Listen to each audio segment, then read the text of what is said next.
On this episode of the Bluesky Brothers, Ryan and I discuss the shocking betrayal that has plagued the Bluesky Brothers podcast before we get into the Nuggets offseason and debate whether or not Michael Porter Jr. is, in fact, good at basketball. All that and more. We're back, baby. Dan, play that funky music. Welcome into another episode of the Bluesky Brothers.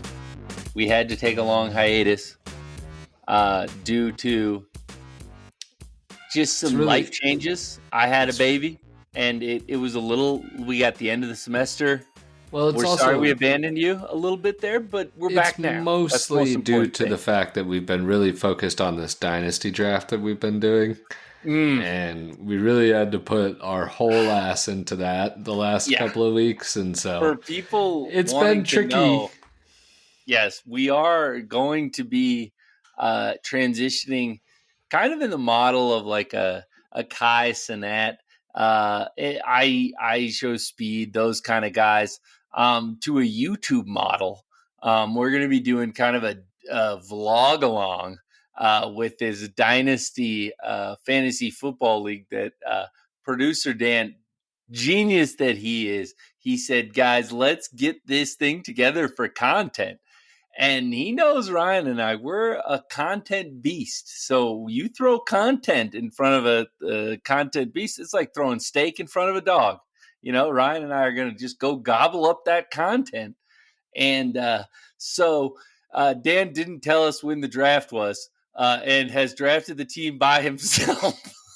Dan, would you care to explain yourself? Because I feel we can't come back as a podcast as a house divided. We need to hash this out and get on the same page here, Dan. What happened that the content led to you drafting alone in a basement? Honestly, you didn't respond when I texted you about it. Nobody seemed interested, so I started doing it on my own. Yeah. So Ryan did ask some questions, so I would say that was interest. I think we can log that as interest. I myself did not respond to that one. You are correct there. But if you then sent out a follow-up text, which I think is incriminating here, where Dan said, hey, I signed up for that league, like anyway, even after neither one of us responded or showed him encouragement, but he's still including us in it after this phase. So I think this is the equivalent of like waving to a pretty girl across the bar and she doesn't respond the first time, but then she comes over and she's like, hey, you want to buy me a drink? And then you just go home and you masturbate. Like, I think that's... Nobody knows me probably, like me. That's the equivalent of this. So Dan has been drafting our team, arguably the most content-laden and fun part of a fantasy team. All the rest of it is just watching. Dan's like, hey, would you guys like to watch the waiver wire for me in this forever long dynasty league? So in case there's some backup tight end for the Raiders that you think showed promise on Red Zone one time, we can scoop him up right away. Like, it feels like Dan... It does, to be fair, to defend Dan a little bit... It feels like he's calling us a bitch, Ryan. It feels to defend Dan a little bit, that does not sound like terrible content. What you just described with that backup tight end, I'm kind of excited to do that, so... I don't know. This is a 12-person dynasty league with a 32-round draft. I'm going for a day now. He also made a 15-pick swap trade during this draft in which he said, well, we moved up in most of them, and I got a first-round pick next year. But what are you talking about? And don't worry, though. Our franchise is riding on our 5th round pick, which Dan absolutely nailed when he said, hey, you know who's undervalued because he's 5'2"? Bryce Young, that guy who Dan showed a few good moments in meaningless games. Six round pick, trying. Dan And is Better to have that guy taller. than no quarterback. Dan has a fetish for people that are shorter than him. And unfortunately for him, you have to go into the depths of the NFL roster to find those people. So I'm just saying that's where I think having a 3-man GM booth could have been helpful. We could have pulled Dan off of that 5'2" man and said, "Down, boy." No, we are not. Also, taking to him be this clear, we round. did. If those were the quarterbacks available on the board, we definitely needed a quarterback. So he might have been the best option, but I would argue we could have gotten quarterback when instead we went him all around St. Brown in the first round. But these are all content opportunities. So to be fair, maybe we are doing exactly what Dan said we were going to do. Or Patrick Mahomes in the first round. I would have loved Patrick Mahomes. He's good at football. Kyle would have been Justin Herbert for sure. He loves that fucking guy. I also would have liked Justin Herbert. Yeah, but I wouldn't have taken him first round. Not with Harbaugh. No, those were the quarterbacks level. So we could have had C.J. Stroud or Patrick Mahomes. In a dynasty, he's gotten worse every year he's played football. Patrick Mahomes or C.J. Stroud? Both, actually. Yeah, it's less data points on C.J. Stroud, but his second year was undeniably worse than his rookie. So you didn't lie, technically. I would maybe push back a little bit on Mahomes has been worse every year when all he does is just win the Super Bowl. And I get what you're going to say. Oh, but it's fantasy. We need him to put up regular season numbers, to which, you know what I'm going to say to you? We took fucking Bryce Young. Okay. In the 6th, man. We are screwed. All right. Not only do we have a 5'2" hobbit out there who's going to get hurt, but he's actually important to our team. Like, we can't afford this 5'2" hobbit or the nail painter. Somebody drafted frickin' Quinshon Judkins in the 4th. Are you kidding me? Yeah, these people are really dumb. Now, Dan just sent the list of can I see the first 2 rounds? This is really dumb. I mean, people are taking Baker Mayfield and Baker Mayfield went before Jordan Love. In a dynasty where league. Explain that to me. Explain to me how we didn't get Jordan Love. I was just about to say, how many picks did we take? How many picks did we have before? 3. I took Caleb Oh Williams. my God. Oh. Well, I do like Ashton Genty, and I do like Caleb Williams. So, can I say I don't love Ashton Genty either? I know he's going to get big. High, but he's going to get big opportunity. They invested that pick in him. They're going to do everything they can to make him succeed. But is there anything about the rest of that Raiders team that suggests that you would not put 8 men in the box every time and try to murder that poor man? No, definitely not. So it kind of feels like it might be remember when everyone was taking Najee Harris super high for the Steelers, but then the rest of their team just sucked. So he did get tons of carries. So all the analysts were right. He was getting a crazy workload, but they were all for 1.5 yards. I thought that they did kind of upgrade that offensive line a little bit, but to be fair, they don't have a quarterback, so that typically leads to a lot of Geno believer anymore. Unfavorable. Well, I do love Geno. Oh, I forgot that they got. Fuck you, dude. They're gonna be good. Pete Carroll and Geno, a little upgraded offensive line. They might win the AFC West. Who knows, man? Little Tom Brady sprinkle on there. And by sprinkle, I mean a sprinkle of olive oil on his avocado, that weird ass motherfucker. Yeah, he is an odd fella. Yeah. Well, so Dan, I think you'll be including us in any future content opportunities, or is this should we turn this into a content opportunity in which Dan just films himself on the toilet every time it's our turn to make a pick? And he just has to pretend to call it into the commissioner. How much money is this buy-in? I spent $100 on it, so that's okay. I'm allowed to make picks. Well, we can. Well, what if I send you, my third? Does that mean I could make a pick? Yeah. Oh, wow. Okay. I was going to let you make picks without sending that in, but yeah. Well, I think we should cook up a trade. That's what I'm thinking. These people are idiots. Let's go find a quarterback.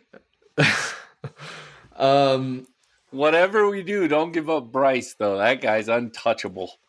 Yeah, no. Just for the I content wouldn't trade alone. him for Patrick Mahomes. I'll tell you that right now. He is younger. Who's the quarterbacks left right now? It doesn't matter. Go to your next segment. I will send it to you. Listen to the way he orders us around. You see this, folks? Do you want me He's to list off unreasonable. He's friggin' just bad quarterbacks. good on your Lord. podcast? Listen, I think the people would like conclusion to the story arc. So if you could find the quarterbacks and let us know who's available.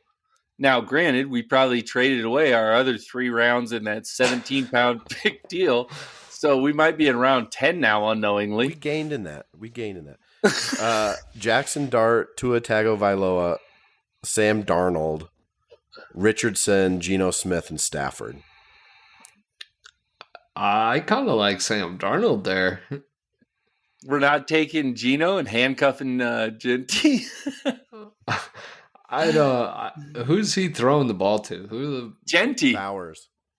Genty and Bowers. Bowers went before. Do they have any wide receivers at all? I don't think so. You just named a running back and tight end, so I didn't know if they had. Exactly. They're going to have to pound the rock down there with Genty 10 yards at a time, and then you get him on a little screen pass out there. In a dynasty league, I don't think Geno has any value at all. No, he's pretty. Why not Darnold, though? I don't they figure it's all Kevin O'Connell. Yeah. Who's the head coach in Seattle now? Mike McDonald, who is the really smart defensive coordinator for Baltimore.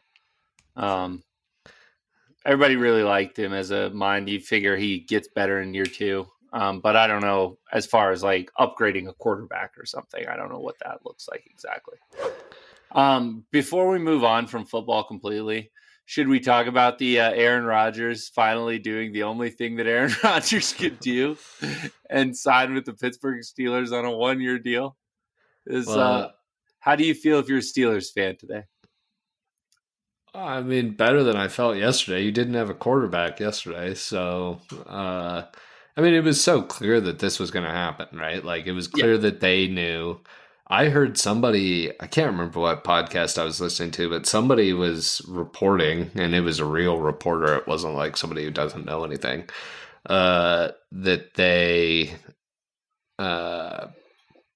like Rodgers had this trip planned and was going to miss the first mini camp. And so they told him, like, we don't want you to sign until you can show up and actually be available and all that stuff, which made sense to me.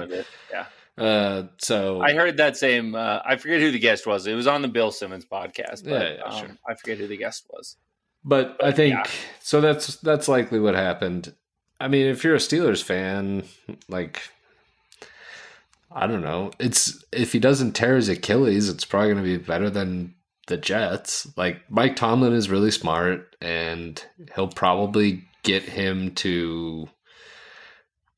I guess I shouldn't say it that way. I think Mike Tomlin is an excellent culture leader, and I think that he has command of that locker room. That is what Aaron Rodgers needs. He needs a strong father figure in his life to tell him when he needs to shut the fuck up about his ayahuasca trip that he took last weekend. And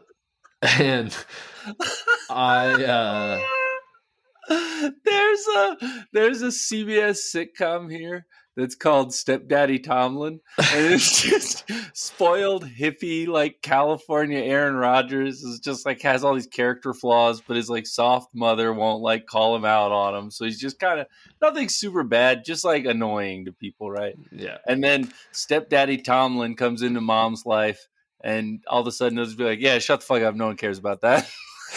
It's kind of crazy because stars Cedric the Entertainer and Ashton Kutcher. From arguably the worst culture setter in Russell Wilson to it's not the opposite of what that looks like. So I think the odds are that it's going to go poorly. They'll probably go 500 because that's what Mike Tomlin does all the time. But I don't think that they all of a sudden. I think we've seen the best of Aaron Rodgers. I think last year was also probably an anomaly in how bad he looked. I hope for his sake, because there were times where it was, really, really, really, really, really bad.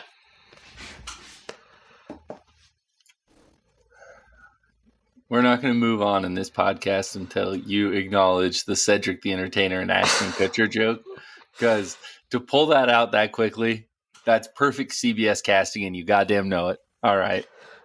I think Cedric's probably too tall for Tomlin. Isn't Tomlin kind of a short guy? I think so, but I always think of my man. Dan is currently peeing. Dan's probably making another draft pick. Dan's peeing with his pants around his ankles. We'll see if he edits this podcast at all. If this makes it in, you'll know that he doesn't listen at all. Note from the producer: I do listen and think it's funny. We'll find out. Yeah. We'll find out. 15 minutes in. All right. Anyway, moving I right wish we were along live here, streaming this. to the Denver Nuggets. You all could have seen them cheeks. What a roller coaster here. We've already got David Adelman. It appears we're just going to hire the guy who was already in the building with Calvin Booth. And onward we move. And a report was not coincidentally leaked not too long after the Nuggets were eliminated by the Thunder that said, like, this ownership group's pretty comfortable standing pat. It was the incoming GM guy leaking it. Like, listen, they're making me, dude. They are. I know that we need to make improvements, but so it feels like maybe it's going to be a very boring offseason, but there were some spicy Trey Murphy to the Nuggets rumors that appeared to have quieted. It doesn't appear to be real traction there, but that would be spicy. PJ Washington was being talked about by Blackburn and them, and let's go through the dominoes. So I think there are some big names. So Adelman got announced very quickly after. Kroenke threw very strong support behind him. How did you feel when you heard, especially that quickly, hey, Adelman's the coach? My initial reaction was, I hope that they at least thought about other options. We haven't really heard that they did think about other options, so that's a little concerning. Then as we started to hear things, I watched the press conference and all that jazz, whatever. I think two things stand out to me.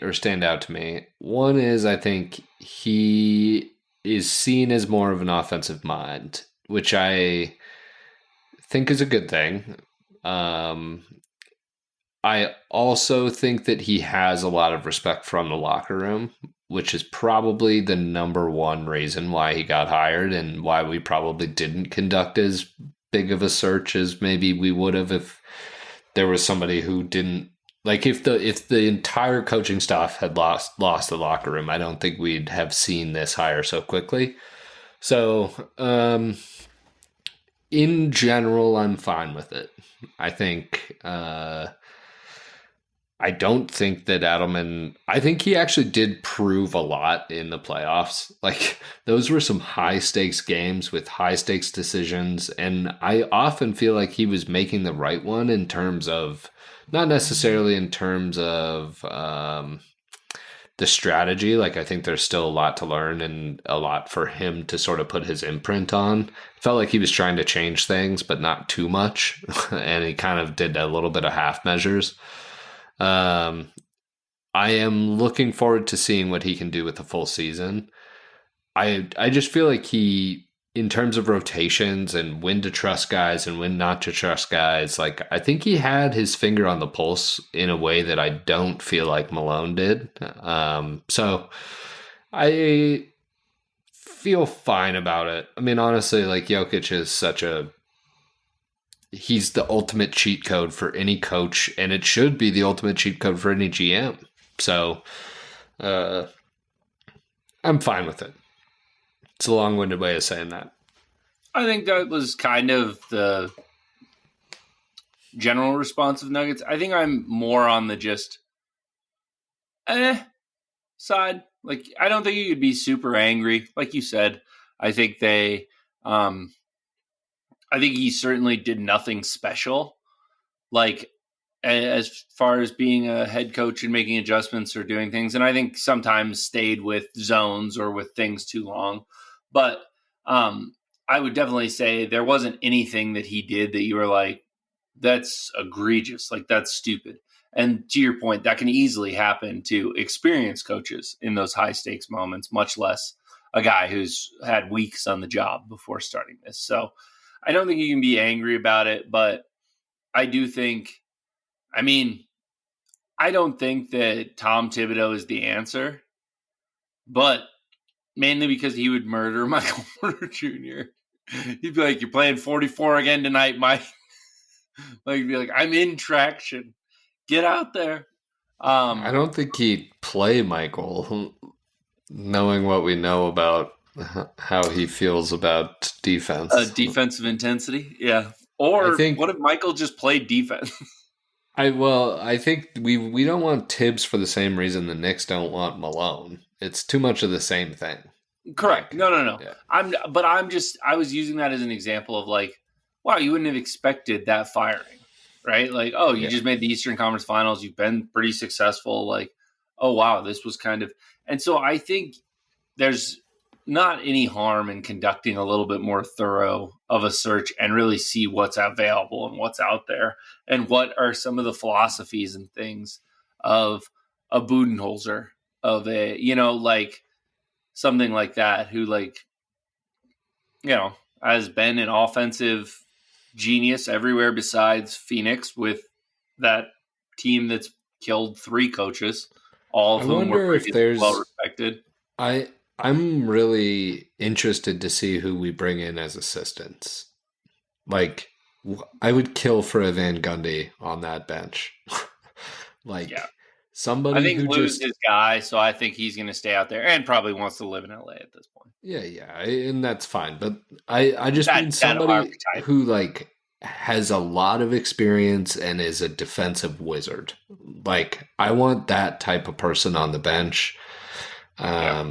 And I mostly want to focus on the experience piece of that, because I think having an old head on that bench with Adelman, Adelman's a student of the game, right? Like, his dad is a very, very good NBA coach for a lot of years, and he obviously grew up in the league and has been an assistant for the Nuggets for a long time. So, he's not coming at this from no experience, but I want somebody that he respects that can tell him, hey, you're fucking this up right now. Right. And I think that there's good and bad ways for that to come across. So I hope that we can find the right balance with those assistants. What if we rehire Mike Malone as his assistant? We're already paying him. We might as well. It sounds like kind of a perfect gig. Defensive minded, very experienced, will be feisty, wouldn't be scared to tell him he's fucking it up. Maybe not. But I was laughing as you were describing it. I was like, that's like Mike Malone. But yeah, I agree. I think his staff will be important. I was more disappointed, and this hasn't been officially announced, so we have to be careful. But it's all but a foregone conclusion that they are going to stay in house with the GM as well. Tenzer. Yeah. That to me was pretty disappointing. I think I don't know, man. It just feels like a Josh Kroenke wants to keep being the biggest voice in the room. Yeah. And so he's going to Jerry Jones it and hire some like yes men. I think this feels a little cheap. That's the other explanation. Neither all are of good. it does. All of it does. Like, right. Nothing about this is screaming. I'm invested in the team. Yeah, and that's not to say that it's bad, right? Like all this stuff could work out, and they could be the right people for the job, and it's not always that the most expensive option is the best option, yeah. but the lack of search is what leads me down that path where it's like, well, I mean, we know this guy and he's not an idiot. We like him. We think he knows basketball. We think he understands the business. The devil you know is better than the devil you don't. Like, we'll just pay him 3/4 of the salary that we'd have to pay somebody that the league knows is really good. Like, the league isn't necessarily screaming for. I mean, I think Adelman got interviews in the league last year for head coaching positions, but and he's definitely the title he's gotten looks, I think. Yeah, and he's been the lead assistant for a while. So I don't know. I think to your point, the Adelman one doesn't shock me as much, but the GM, it's almost like I'm wanting them to be creative in the position and hiring because I want the GM to be creative. And really, I think you just hope that the person that they hire is creative no matter where they come from. Because I think the creativity is what I think has been lacking in that we've just drafted old guys who we think are ready to play. And I'm pretty fucking sick of that, to be honest with you. So I'd just like them to be ready to play. Yeah, like or be able to play at all, actually. Yeah. Christian's the only one that philosophy has worked out with. Yeah. And who else plays from our draft? Oh, the kid who averaged 2 points in college, Peyton Watson, who actually had a pretty good playoffs. Like, there's sometimes where, it can be annoying when the 19-year-old kid doesn't pull his head out of his ass or, like, improve, like, basketball IQ-wise. But it's easier to teach someone to be a little bit smart with Nikola Jokic at your centerpiece than it is to make someone 6'6" or make someone be able to have a vert. Like, to me, it's just always been so short-sighted and such a underestimation of what you have in Jokic to just not assume that he can make an 18-year-old as good as he can make fucking Bruce Brown. Like, it's the same principle applies. It's just really easy to play basketball next to Nikola Jokic. So if you're really big and athletic, he's going to make you good. So, and we haven't, I mean, have you heard anything about Deron Holmes? Like, nope. The guy was practicing for like the whole back half of the year. So I think the leaks will start coming closer to like once the like season's over. Should we go to summer league? Just like summer. I do not want to see him there. I'll tell you that. Why not? Why would you make a guy play in that cursed ass gym? I'm not sending a guy back to where he tore his ACL. Just mentally, I'm like, nah, we're good. His Achilles still. But he has to play. Yeah, he might not play in the season. He's not. He's going to play for us. Are you sure? Like, I just feel like if it was like awesome, if it was awesome, wouldn't we have heard something? Yeah. The DNVR guys would be having an orgasm on every podcast about it. Like, if he was awesome, we would know something, right? Yeah, for sure. So I'm just saying, we haven't heard anything. No. I do think that's a later in the summer league. Like, you know who's been crazy this summer? Been in the gym every day. Coaches can't say enough about him, how he's grown. That feels like that league's coming up. But I do feel like whether or not he'll be in the rotation or not is an interesting way to address the offseason. Obviously, I've brought up a few specific players, but I guess it feels like you're starting to come more in the camp of like, listen, if the right move is out there, but like I want to make sure that I'm stealing to get like better. Whereas I'm more of a like, listen, you probably have to take a minor discount on what maybe Michael Porter Jr.'s ceiling next year is, but I'm fine to do that.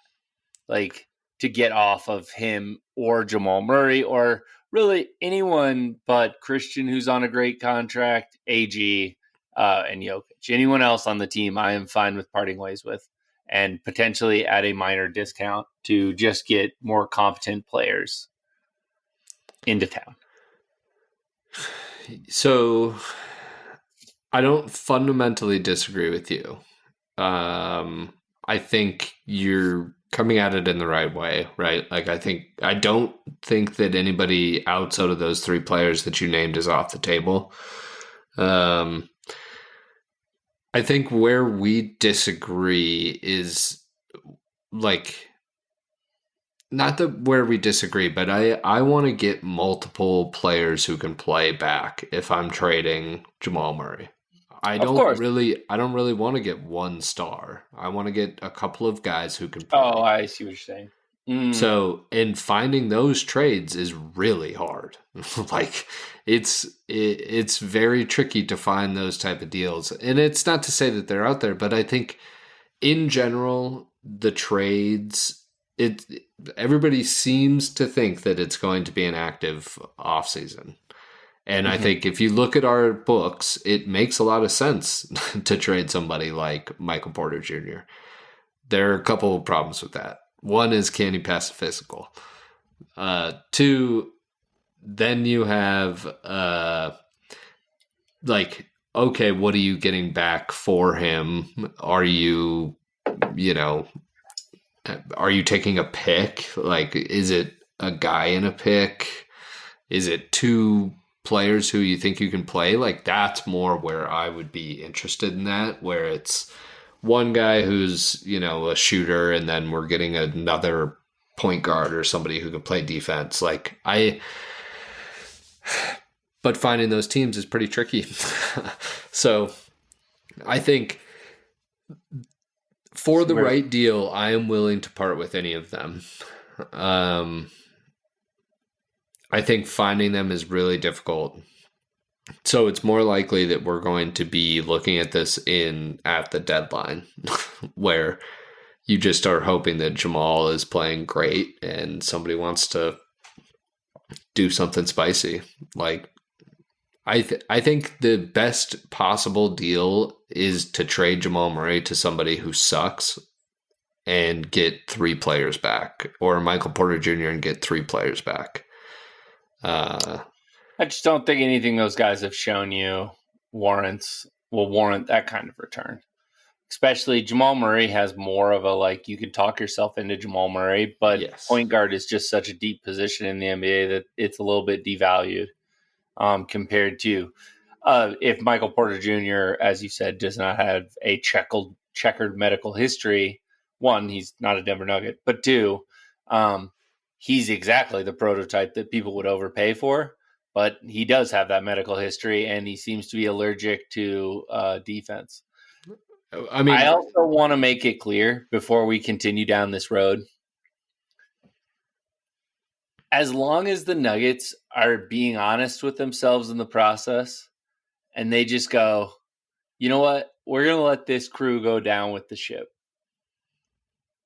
I can honestly respect it. And even though I don't think we would be a championship contender, barring insane injury luck versus teams or, something like that, I do think it'd be fun as hell to watch.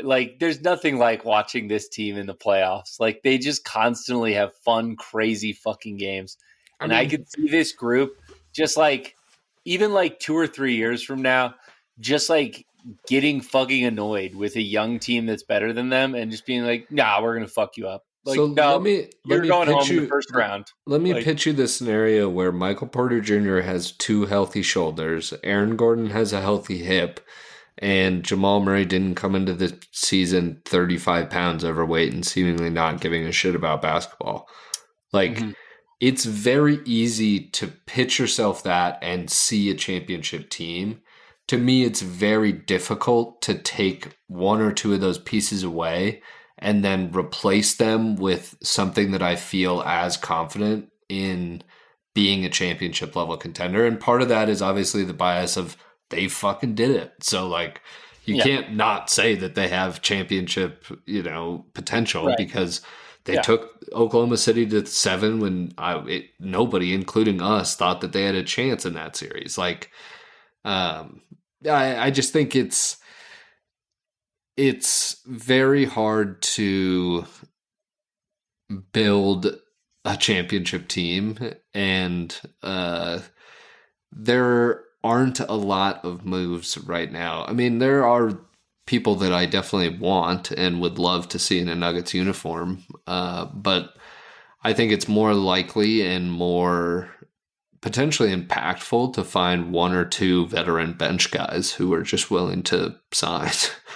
But yeah, I guess I think that the OKC, when I look back on that, like right after the series, I had the same feeling you did. I was like, listen, that was a great series. Like they pushed them to the breaking point. Like, what a series. And those feelings only intensified after the Thunder ran the hell through the Minnesota Timberwolves.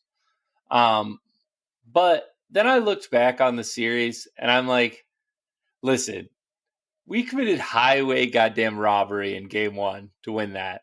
And then we went out and got beat by like 60 points in game 2. Game 3, I think, once again, we're down, but like second half kind of got it under control. That's probably a pretty good win. Game 4, obviously lost. And then game 5, lost. Game 6 was down. Like I specifically remember saying to Ryan in the second quarter, like, oh, it looks like we're going to let go of the rope. Like before Strother came in and gave him that boost, like there was a world in which it was looking like that was going to be a runaway game. And then obviously game 7, you just get shellacked. So like, was that series really as close as a 7-game series? I would say no. And so I would say no, but they're an all-time great. Like we have to be contextualizing what the Thunder of course, but are I'm just about saying, to do. when you're talking about the core being good enough to be a championship team, I'm just saying I don't think they're that close to OKC. I don't think this year, but we like what Oklahoma City is doing reminds me exactly what the Nuggets did. Like they kind of waltzed through the Western Conference. There was one tough series in there that felt a little bit closer by like the, series total and everything than it actually was. Like I don't think if you're an Oklahoma City fan, you were going into that game 7 nervous at all. Like if I was truly an Oklahoma City fan, I would not have been nervous for that game. I mean, you're nervous because it's game 7, but you feel very confident. But yeah. You feel very confident in your ability to win that game. 90 out of 100 times, you know that in the simulation you win this game. And then you get to the finals, and for us it was the Heat, and we were already celebrating. We're like, we're gonna beat the shit out of the Heat. Like, what is going on? And I think Oklahoma City probably felt that way too. I don't know. I mean, tonight's result might change that a little bit, but I think I have a lot of respect for the Thunder, and I think that they're going to be good for a long time, but we know how difficult repeating is. Like, everybody thought that the Celtics were going to walk through the Eastern Conference. Like, shit happens. Jason Tatum tears his Achilles, and then you're out for a year. Like,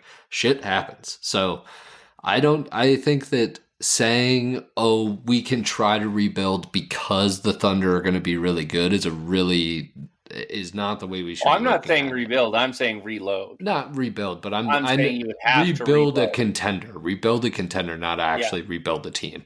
So, like, I just think that's a lot more difficult than saying, we were kind of close, and we're gonna run it back. And I don't want to agree with the Cronkies because obviously I want the team to improve, but I think there are only a handful of deals that would make me feel really confident that we did improve. So I hope we find one of them.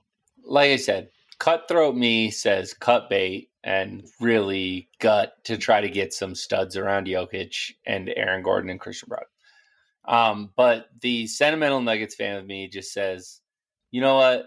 I kind of want the Mike Conley, Gasol, Zach, like that grind city kind of thing where it's like, you know what? Maybe obviously this team reached greater heights because they did win a title, but it's like, you know what? Maybe we didn't. But guess what? We fucking fought like hell against everybody, and you knew you were going to war if you got us in any playoff series, no matter what the seeds were. That's kind of a fun fan experience too. Yeah, the other thing that we haven't touched on in this conversation, we've talked about it, but I don't know that we can overestimate how bad that locker room experience may have been. And I think that probably had been lingering for 8 months. Like, I mean, that's the other part of me that says, ooh, maybe some guys want to go. Well, and maybe they want to go, or maybe they want to stay now and they're excited to come to work like they weren't excited to come to work last year. Like Jamal Murray was coming. Aaron Gordon, Russ thing getting out of the locker room, that's a sign of more than just Malone because he was gone. Well, things were going fine. I think Russ might be gone. So I'm just saying the fact that it leaks, that never leaks the championship Nuggets. Like all it was just, oh yeah, we all get along great. Boom, boom, boom. There's nothing. Oh yeah, of course. Sometimes guys have discussions on the sideline, but that's fine. Yeah, no, like we're both going to talk to each other. I'm not disagreeing with you there. I just think that the vibe could be a lot better in the regular season, which could lead to better performance. I mean, I think Jamal Murray being at that press conference says something. It could say, I'm trying to kiss some ass so I don't get traded to the Magic or somebody. But it, I don't know what it says, but it could. I think him being there is a give big. Up Jalen Suggs. Yeah, I don't know. Maybe Lonzo. Can we trade Jamal for Lonzo? Dude, Lonzo and Jokic would be basketball poetry, but Lonzo's injury history has me a little too worried. Michael Porter Jr. for Lonzo? Our injury history for years? Yeah, just trade injury stuff. I mean, honestly, Mike has been so healthy that, like, I get why teams, I mean, half the teams in the league are literally just not going to trade for him because they believe that his back is going to fall apart, which they're probably not wrong. Yeah. At some point, it's definitely going to. He's going to have a rough old age. I hope I'm wrong, but Jesus Christ, I can't imagine. I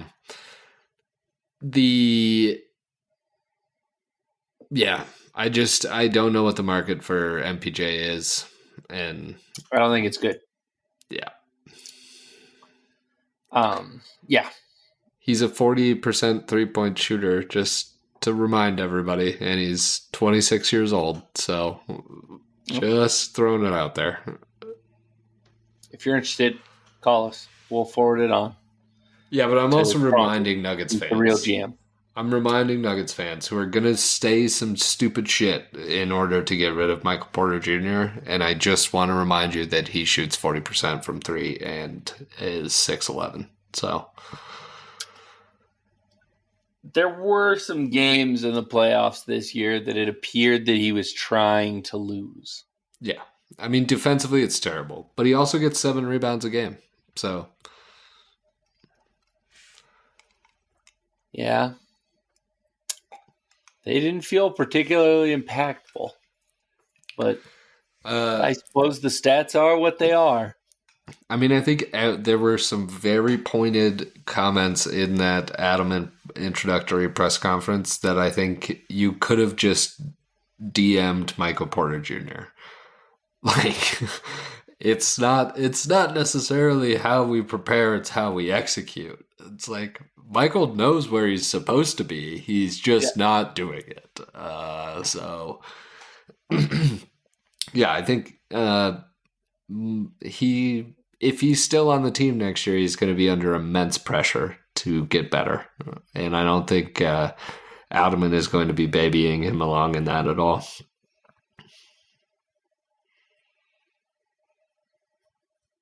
Yeah, I mean, you certainly hope not, and I don't know why the Mike and Jamal can't figure out this, like, both of them have an aggressive mindset. Because it feels like when one of them is out this last year, the other one, like, was so much better. And it went both ways. It's always kind of been like that. Yeah, but it's like, it doesn't make sense. Like, it's not like Porter needs the ball, like, hands on the ball. Like, you let Murray have the ball, you have him be aggressive looking off of that, and then Porter's just aggressive coming off screens, like on the dribble handoff. When he gets his run, it's fine. But it does not feel good when they're both out there. And that was concerning to me this year as well, because it used to feel like at least symbiotic into where, like, Porter was running to spots knowing, like, oh, they're going to, if I'm here, they're getting me this open three right now. And it doesn't feel like he feels that way. He forced some threes where you're like, ooh. The good news, as we sort of wrap up this off-season Nuggets conversation, but the good news, if you're a Nuggets fan, is that even if we have to take a discount and they want to get off of MPJ or they want to get off of Jamal and we have to take a discount for those players, if there's anybody who can get the most out of a discount, it's fucking Nikola Jokic. So, yeah. The fact is, if you're taking a discount, you're probably just getting even value. Yeah.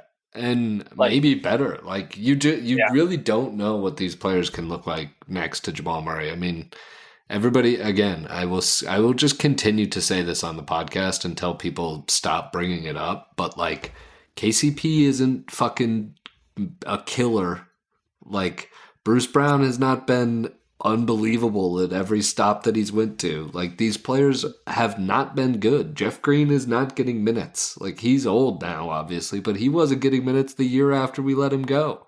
Yeah. So the levels that you can reach as with Nikola Jokic on your team are high and higher than they would be if you played anywhere else. So if we have to take a discount, sky's the limit for how good those players can be if they're willing to buy in and actually learn to play with Nikola Jokic. Yeah, I think that's the key. Is, like, it's got to be guys who, like, know and are excited to be aggressive within their opportunities.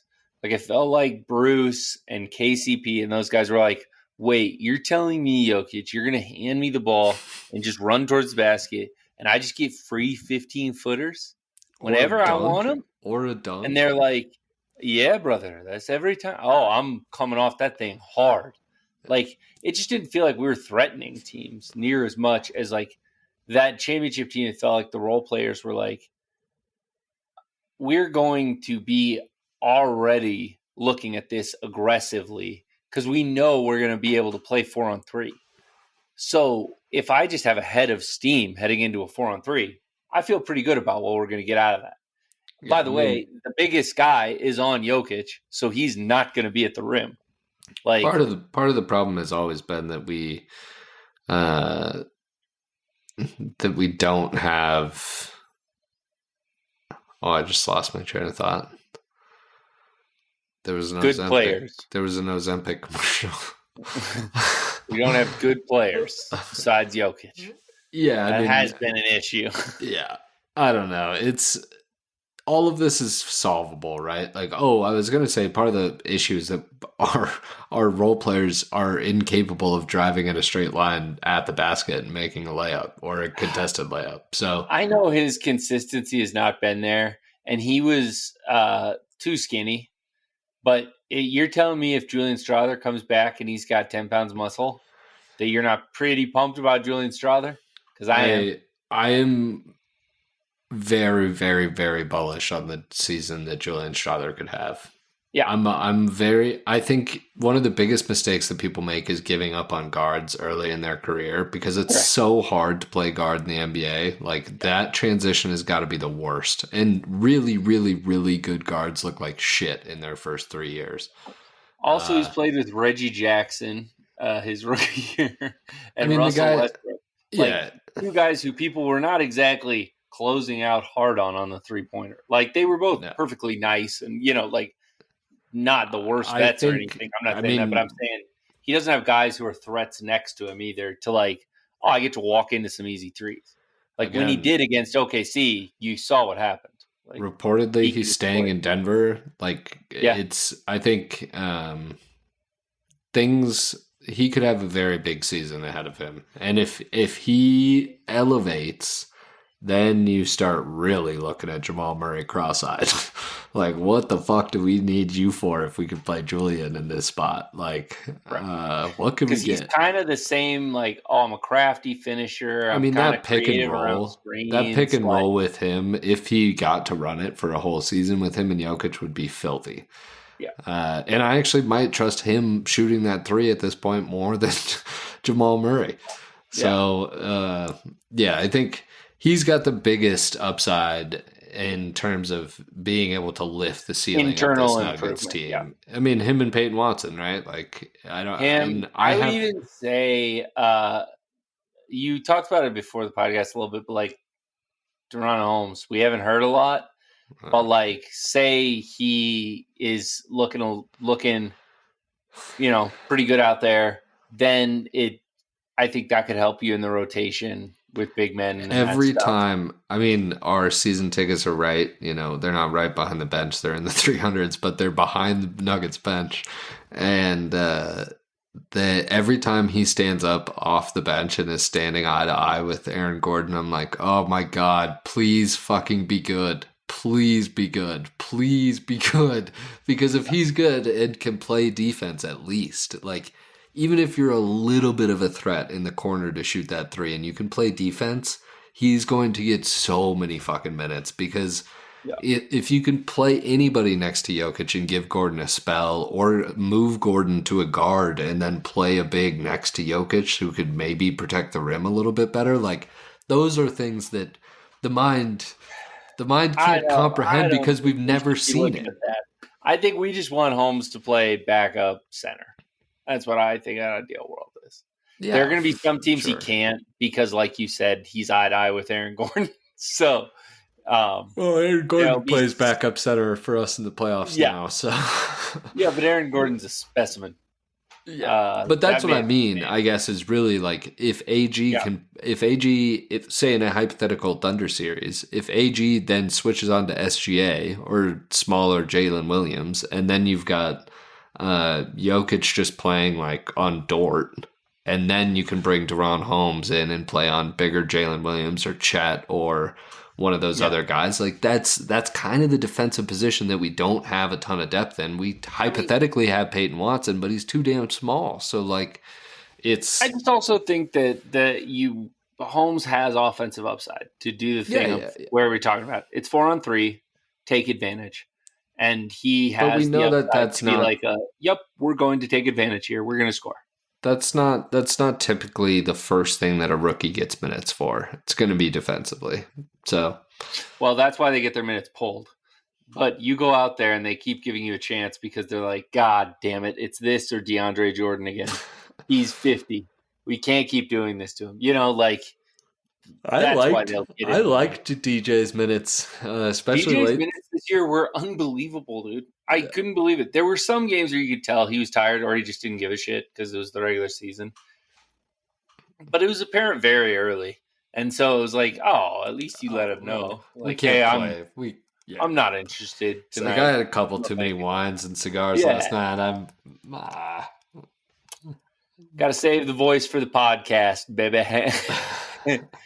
Got to go on, run it back again. Which, by the way, his podcast appearances were legendary on that show. So great for him. I think he'll have a great career in that if he wants it post playing. By the way, he should be on like that TNT. He should take Draymond's spot instead of Draymond getting on that TNT show when he retires. That'd be That should lovely. be DJ. That'd be so much better. Wow, we just fixed that. Holy shit. Good for us. You're welcome, DJ. We'll take some royalties. I keep looking at I see that he plays the Broken Tee golf course sometimes, and I looked the other day at like midday, was just going to take the afternoon off and go get a tee time. And I always get excited when I see one open because I'm like, maybe it'll be 3 Nuggets players and then just me. Like little 18 with DJ and the boys. Dude, that'd be great. They didn't have any tee times open, and I did not play golf. But alas, it's the thought that matters. That's exactly right. All right, this has been a great podcast. We've almost gone an hour on our great betrayal by our producer, as well as the Denver Nuggets. So continue listening. We're gonna get into these Rockies things. Don't worry. We didn't want to come back on a low note. They just swept. We'll get into it. Listen, it's a low day in the franchise when you're like, we swept the Marlins. This is unbelievable. This is the high point of our season. Did I send you guys that thing on Instagram that was 5,000 people went to that game in the afternoon? Yeah, that's crazy. It's honestly 5,000 too many. But I mean, just think like half of those are staff. It's unbelievable. And it's like kind of early. Like it's not the most miserable part of the summer to be in Miami. Well, they said I guess there were crazy thunderstorms and stuff, whatever. But like it was a noon on like a Wednesday or something. But I mean, 5,000 people to an MLB game is pretty rough. They're definitely high school football and probably baseball games that will get more attendance in Florida than that. Yeah, you're probably right. But that's life. So look forward to that. We're going to get in. We're currently investigating a TikTok accusing Bo Nix of ruining Alabama high school education. I'll have more on that investigative report as the story develops. Your Pablo Torre over there. And then Kyle investigates. That's right. And then I will make sure we'll you also be talking about the Rockies. And we're going to be talking about have we totally changed our mind about the Broncos wide receiver because he caught the most of the in the reaction test. Was Sean Payton right? Is he the next Marquise Colston? All that and more is upcoming on this season of the Blues for Brothers. So like and subscribe. Tell a friend to tell a friend. Anything else to tell the people, Ryan? Nah. Yeah. I was trying to think of some Rapids takes. Their goalie got hurt. That doesn't seem great. I don't know. Oh, the Utah hockey team stole. They're the Mammoth. They stole our mascot. Across. Yeah. Couldn't get one, so they pivoted to the other. Yeah, no outlaws, right? They were trying to take both of them. I told this Utah guy that I work with said this to me at work in passing. I'm like, oh, you just jacked our look. He's like, you have a lacrosse team? I'm like, yeah, we got 2 of them. He's like, well, I preferred the other name. It was Outlaws. I'm like, that's the other fucking lacrosse team's name. What do you mean? So, yeah. Rough time to be a Utah hockey fan. We'll investigate this and more stories. Producer Dan will be bringing you fire content from the draft as he poops during every draft pick from here on out. Thanks for listening. Love you bunches. Bye. Bye. Blues for Brothers is a Crab Shell Media podcast.